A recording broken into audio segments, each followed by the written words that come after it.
Welcome to the Smart Cards video tutorial on the GED Science Practice Test. This tutorial is a review of the material that's on the test, and it's going to give you an idea of what you should be studying for, as well as what you should expect when you take the test. So let's go ahead and get started. The map shows the Earth's continents, the outlines of the plates that make up the Earth's outer shell, and the locations of volcanoes. Which conclusion can be reached from the information on the map? A. Volcanoes are scattered randomly across Earth. B. Volcanoes are only located along edges of continents. C. Volcanoes are mostly located along boundaries between plates. Or D. Volcanoes are distributed equally in the northern and southern hemisphere. From looking at the map, we can see that volcanoes are mostly located along boundaries between plates. That would give us option C. The diagram below shows a typical energy pyramid. Which statement correctly describes the flow of energy through this pyramid? Option A. All of the energy from the lower levels is available to the top level. This would be false. Each level provides energy to the very next level above, not to the entire pyramid. Option B. The producer level directly provides energy for all of the other levels. This would be false. Each level provides energy to the level directly above. Option C, the highest amount of energy is transferred between levels that contain consumers. That would be false as well. This is a hierarchy. It is a pyramid. So the lowest level contains the most transferable energy. Option D, energy is directly transferred from the primary consumers to the secondary consumers. This option would be correct. As we see on the pyramid, the secondary consumers directly above the primary consumers, which means that the primary consumer transfers energy directly to the secondary consumer. A scientist collects data on the solubility of different salts, such as lead nitrate, potassium nitrate, sodium chloride, potassium chloride, and cerium sulfate. This is collected at different temperatures. The results are shown in the graph. Which conclusion is supported by the data in the graph? Option A, solubility always increases as temperature increases. If we look at the purple line, which is cerium sulfate, we can see that the solubility of cerium sulfate basically flatlines after 20 degrees. So that would be false. Option B, at 40 degrees Celsius, potassium chloride has the highest solubility of the salts in the table. Potassium chloride is the green line. As we can see, it does not have the highest solubility of the salts in the table. Actually, the blue line, which is potassium nitrate, and the red line, which is lead nitrate, has higher incidences of increasing solubility. Option C, the rate of change in the solubility of potassium nitrate changes as temperature increases. Potassium nitrate is the blue line. As we can see, as the temperature in degrees Celsius increases, so does the solubility of potassium nitrate. That option C would be correct.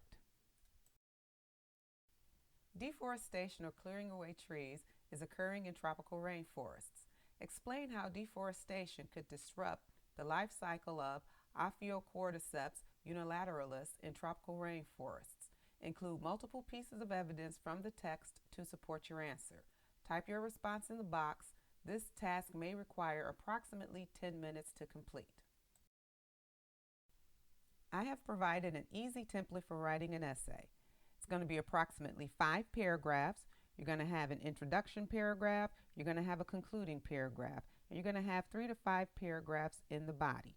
Please study this template, as it will make it much easier for you and much quicker for you to write an essay in no time flat.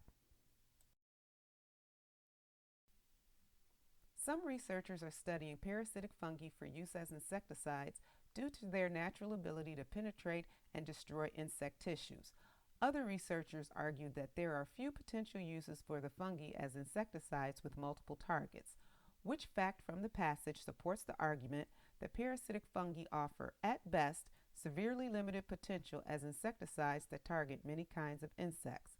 As we can see from page 2 of the article, and I quote, "Some parasitic fungi may be host specific, meaning that a fungus species only infects a particular type of insect, which would not make it very useful as an insecticide needs to target many kinds of insects at once."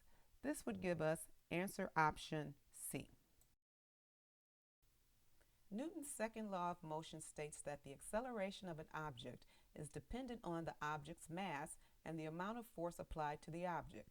The table shows data from an investigation of Newton's second law. Which statement describes the pattern established in the data included in the chart? Let's look at answer option A. A doubling of the net force increases acceleration 4 times when the object's mass is constant. Let's look at the net force at 8 and the net force at 16. That's a doubling of the net force. We can see that the mass is 2 at a net force of 8 and the mass is 2 at a net force of 16. However, the acceleration goes from 4 to 8. It's supposed to be quadrupled. In other words, it's supposed to go from 4 to 16. That would mean that answer option A is incorrect. Let's look at answer option B. A doubling of the net force decreases acceleration 2 times when the object's mass is constant. We've just seen from answer option A that the acceleration actually increases, not decreases. So answer option B would be incorrect. Let's look at answer option C. A doubling of the mass decreases the acceleration of the object by half when the net force is constant. Well, let's look at a net force of 8, a mass of 2, and an acceleration of 4. Let's also look at a net force of 8, a mass of 4, and an acceleration of 2. The net force remains constant and the mass is doubled. We go from 2 to 4. We can see that the acceleration goes from 4 to 2. It's cut in half. Well, let's look at a net force of 16, a mass of 2, and an acceleration of 8. Let's also compare that to a net force of 16, a mass of 4, and an acceleration of 4. Net force is held constant. The mass is doubled from 2 to 4, and we can see that the acceleration is cut in half from 8 to 4. That would mean answer option C is correct. The diagram shows an event that occurs during meiosis. What is the result of this event? Answer option A, chromosomes that are genetically identical to the paternal chromosome. Answer option B, chromosomes that are genetically identical to the maternal chromosome. Answer option C, chromosomes that are a genetic combination of the parent chromosomes. Or answer option D, chromosomes that contain a different amount of genetic information than the parents. We can see from the diagram that the resulting chromosomes are a genetic combination of both the maternal and paternal chromosomes, which would give us answer option C. Scientists infer from the investigation that fish raised in water with higher levels of acidity have difficulty hearing predatory sounds. Which excerpt from the text supports this inference? An inference is a conclusion that is made based on evidence or an investigation. As can be seen from line 1 on page 2 of the text, the study showed that fish raised in elevated CO2 levels did not avoid the sounds of predatory fish. This would give us answer option D. Identify the independent and dependent variables in the investigation. Drag and drop the correct variable into each box.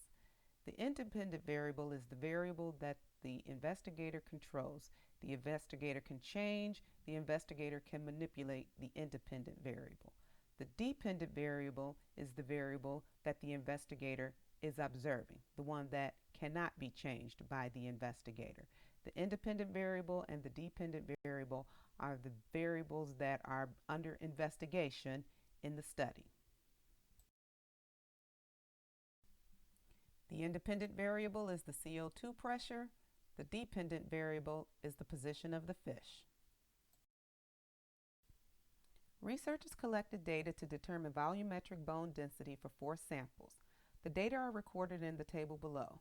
What is the average bone density for the data samples provided? We're going to divide mass by volume. We're going to sum those 4 quotients together, and then we're going to divide that quotient by 4 to come up with a final total of 31 hundredths of a gram per centimeter cubed. That would give us answer option C. Want a hard copy of this tutorial? Send an email to smartcardsquestions@yahoo.com and we'll send you a downloadable copy of this tutorial. It's going to have all of the questions, answers to each question, as well as our easy to follow template for writing an essay. Start your GED test journey today with Smart Cards. Good luck, and don't forget to subscribe to our channel.